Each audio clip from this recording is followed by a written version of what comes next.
primeira igreja batista de Town and Country, ou Town and Country Baptist. E nós falamos, olha, vamos fazer o seguinte, vamos trocar o nome para Peace Baptist Church, que é a igreja da paz, né? Então tem jeito. Os americanos com todo carinho abraçaram, essa ideia está ótima. E hoje nós temos um ano de Peace Baptist Church, né, junto com os americanos, e o Senhor está abrindo para a gente as obras em espanhol. Fica tranquilo que nós temos classe também em espanhol. Mas hoje então nós estamos celebrando esses 8 anos da igreja brasileira. E agora no final do mês nós celebramos então os 49 da igreja americana e o primeiro ano da junção das duas igrejas. Próximo domingo vai estar com a gente o pastor Tommy Green. Você que não ouviu o Tommy Green, todo ano eu trago ele aqui na igreja. É um homem de Deus. Ele era o pastor da primeira igreja batista de Brandon, mas agora ele não é mais. Ele é o secretário executivo da junta da Florida Baptist Convention. E ele assim vai estar com a gente, vai ser uma bênção. E também no próximo domingo vai estar com a gente o André Paganelli, né, tocando novamente aquele saxofone maravilhoso. Você tem que estar aqui domingo que vem, trazer amigos, porque vai ser um culto maravilhoso. Mas Érica disse, fale sobre Ebenezer, fale sobre a rocha, fale sobre a pedra da ajuda, né? E Jesus Cristo diz o seguinte, né? Tu és Petros, né? E sobre essa pedra, que é Jesus Cristo, ele diz, eu vou construir a minha igreja. Jesus Cristo, numa palestra que ele deu, numa palavra que ele falou para os seus discípulos, ele disse o seguinte, olha, aquele que constrói a casa na areia, ele é um camarada meio que, né, meio deixado de lado, porque ele é muito indeciso no que ele construiu e ele não está sendo prudente.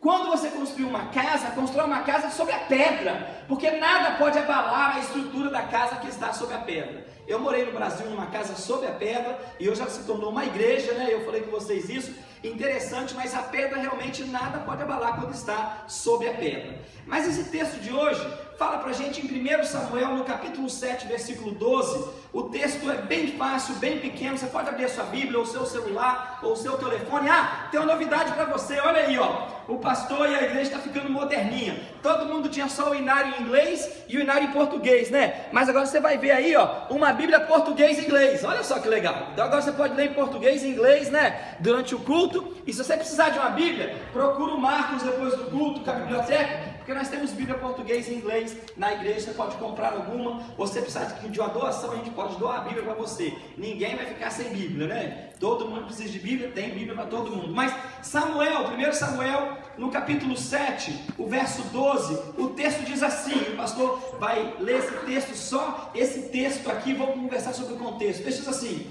aí Samuel pegou uma pedra, e essa aqui é pesada, né? E diz o seguinte, não só que ele pegou a pedra, mas pôs ela entre Mispa e Sem, duas cidades.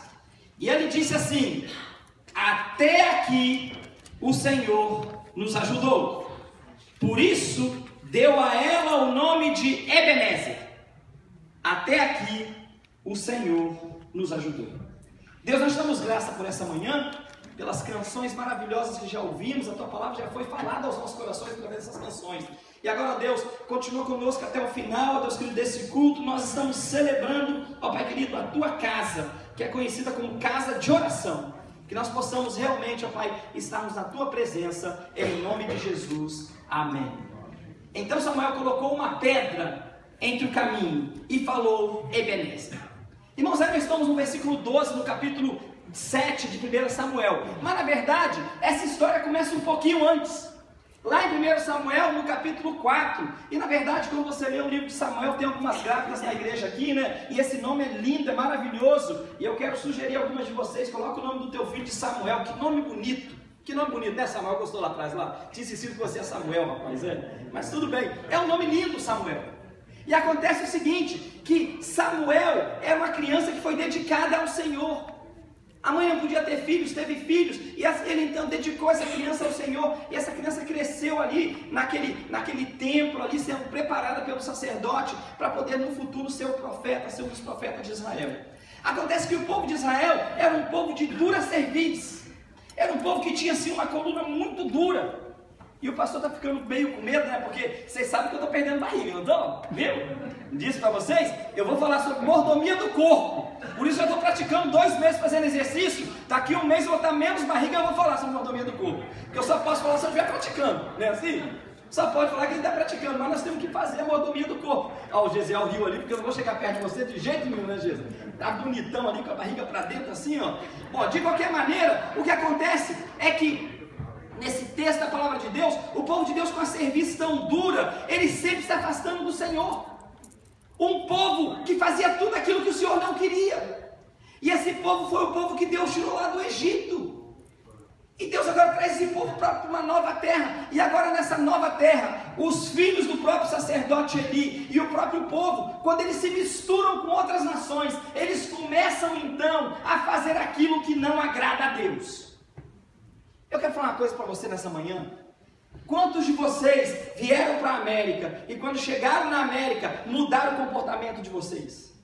Pararam de orar a Deus e de fazer com Deus como faziam no Brasil. Quantos de vocês chegam para mim e falam: ah, pastor, no Brasil era isso, no Brasil era aquilo, na igreja eu fazia isso, na igreja eu fazia aquilo, e o pastor simplesmente ora e fala: por que você não faz aqui? Né? E ele não fala: ah, pastor, eu trabalho muito, é isso. Sempre tem uma palavra para dar. Mas desculpa, mas a verdade, irmãos, é que nós muitas das vezes nos acomodamos com aquilo que acontece nesse país.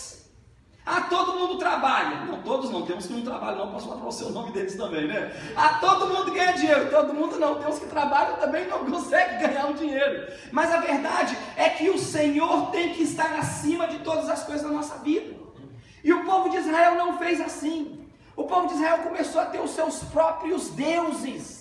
E ele, ao misturar-se com os outros povos, eles começam então a adorar outros deuses. E no capítulo 4 de Samuel, o texto diz que o povo de Israel, quando era o tempo da guerra, foi para um lugar, uma cidade chamada Ebenezer. E ali eles ficaram num lugar esperando pelos filisteus. E os filisteus estavam numa outra cidade, o capítulo 4 nos diz. E diz que então era tempo de guerra e eles saíram a guerrear. E os filisteus vieram com bastante força e pelejaram e mataram 4.000 israelitas. Ficou todo mundo doido. Morremos, vamos voltar. Todo mundo voltou correndo com medo. Os israelitas ficaram com medo. O Senhor permitiu que os filisteus matassem os israelitas. Mas aí, no meio deles, veio um com uma grande ideia. E ele disse assim: olha, vamos fazer o seguinte: nós perdemos, eu sei por quê. Nós perdemos porque a Arca da Aliança não estava com a gente. O irmão Nelson, ele está enfermo. Eu quero falar para os irmãos que foi diagnosticado sim, que ele está com o tumor que ele está, né, o pequeno tumor, o pequeno furúnculo, como é que fala? O pequeno tumor mesmo, né? É cisto que está ali, é isso que chama, não sei como é que é o nome, né? Ela que vai me ajudar ali, mas é o tumor que está no cólon dele, entre 2 e 3, então não é benigno, é maligno, entre 2 e 3. Ele falou: pastor, eu estou bem, fica tranquilo, mas amanhã ele vai estar 10 horas da manhã no Moffitt Center para começar o tratamento dele. Orem por ele. E ele estava dizendo o seguinte, né? Que ele estava aquele tumor e falou assim: pastor, eu estou preparado. Mas o irmão Nelson, que vai lá para Pompano Beach, né, toda semana, quando eu e ele fomos a Israel, nós trouxemos um chapeuzinho para ele, de Israel. E semana passada, no 7 de setembro, ele veio com o chapeuzinho de Israel. E ele falou: pastor, e ele fala, né, aquela coisa de carioca: isso aqui é o meu patuá. Olha só como é que o irmão Nelson fala, né? Mas crente não tem patuá. Ele falou: não, mas isso aqui, quando eu estou dentro do carro, eu olho para esse chapéu, eu lembro do Senhor, eu lembro de Israel, e eu oro a Deus, né? Eu seguro nele. Ele falou rindo, ele falou brincando, e ele falou: isso aqui está comigo porque eu lembro de Jesus o tempo todo. E o povo então lembrou o seguinte: nós temos um patuá, nós temos uma coisa que vai tirar a gente daí. Vai lá e manda buscar a arca. Entendimento errado das coisas do Senhor. Quantos de nós fazemos de instrumentos deuses, ou fazemos de instrumentos amuletos, ou fazemos de alguma coisa que nós temos amuletos, que na verdade não tem nada a ver com Deus, tem a ver daquilo que a gente pensa que Deus é. Em outras palavras, a gente faz Deus um Deus pequenininho que a gente pode controlar, quando Deus é maior do que qualquer coisa que a gente pode pensar. O que acontece então, queridos, é que eles mandam buscar a arca. A arca vem, e com a arca vai dar tudo certo. Então, o texto diz que os filhos de Eli vieram e trouxeram a arca. E quando trouxeram a arca, disse que o povo de Israel, lá em Ebenezer novamente, eles deram um grito muito forte. E começaram a gritar forte. E os filisteus que estavam em outra cidade, ouviram aquele grito e começaram esse é o Deus que tirou eles do Egito. É o Deus que deu as pragas para o povo do Egito. Eles agora vão botar essas pragas sobre nós. O que é que vai acontecer conosco? E o texto diz que levaram a arca para a guerra. E os filisteus falavam: vamos lutar pela nossa vida, porque senão vamos morrer. E os filisteus foram e atacaram o povo de Israel. E quando atacaram, agora não mataram só 4.000 não, mataram 30.000. E para piorar, não só mataram 30.000, como tomaram cativa a arca da aliança. Levaram a arca do povo. Olha que coisa. E levaram a arca para eles. E o povo agora voltou chorando, e o texto diz que quando o homem volta correndo para dar notícia, a cidade grita. Eli estava gordo já e caiu, quebrou o pescoço e morreu. Os filhos morreram, até a nora dele, não é isso, que estava grávida, também morreu e deu à luz a um filho. Uma confusão tremenda, uma confusão tremenda. E aí, o texto diz que Eli morreu e Samuel passou a ser o juiz do povo. E por mais de 20 anos, o povo estava longe do Senhor. A arca voltou para eles, mas o povo estava longe do Senhor. E agora então Samuel, no capítulo 7, ele dá um texto tremendo. Eu gostaria que você lesse o texto em casa. Samuel começa dizendo o seguinte: povo de Israel, arrependei-vos dos vossos maus caminhos.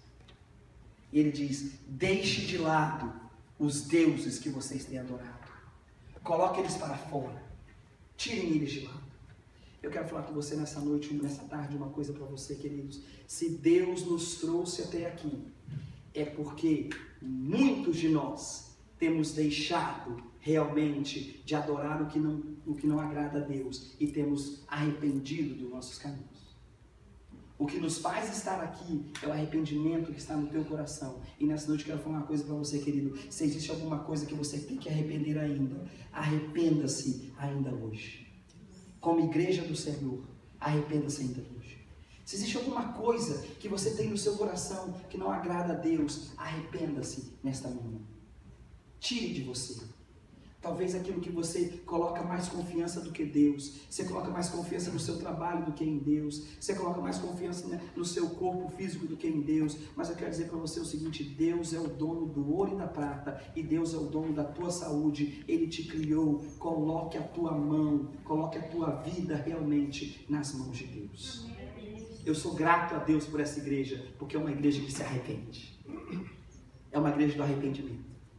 Mas em segundo lugar, Samuel diz: arrependei-vos, arrependei-vos. E ele continua dizendo: olha, não só arrependei-vos, mas orem. E ele começa a orar. Ele começa a orar. E diz o texto que quando os filisteus viram que o povo de Israel tinha novamente se reunido em Mispa ali logo, o povo então ficou nervoso e disse: olha, nós vamos lá e vamos guerrear novamente.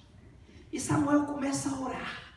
E o povo de Israel vê que os filisteus vêm contra eles. E o povo diz para Samuel: continua orando, continua orando, continua orando. Deixa eu falar uma coisa para você. O Senhor quer o seu arrependimento. O Senhor quer a sua oração. Se chegamos até aqui onde nós estamos, chegamos também até aqui porque esta é uma igreja que ora ao Senhor.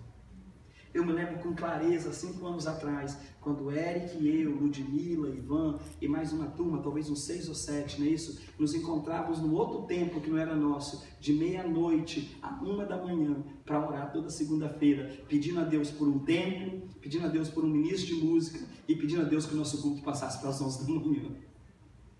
5 anos atrás. 5 anos atrás começamos a orar.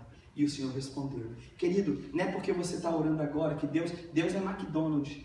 Deus é self-service. Você ora agora, Ele responde amanhã. Deus vai dar para você quando Ele te quiser dar, na hora dEle, quando Ele achar que é conveniente. Mas eu quero dizer para você uma coisa: estamos aqui não só por causa de arrependimento, mas estamos aqui porque também oramos. E o texto diz que quando Samuel orava, então, terceiro, e última parte da mensagem, que eu disse que eu vou fazer uma mensagem bem curta. O texto diz que Samuel então sacrifica. Ele vai lá e sacrifica um novilho, sacrifica ali um cordeiro ao Senhor. E depois que ele sacrifica ao Senhor, então, o povo luta. E 20 e poucos anos depois de ter perdido 2 batalhas, agora o povo ganha do mesmo filisteu. Sabe por que você está aqui hoje? Porque você também sacrifica. Esta é uma igreja que arrepende. Essa é uma igreja que ora. Essa é uma igreja que sacrifica. Pastor, todos aqui sacrificam.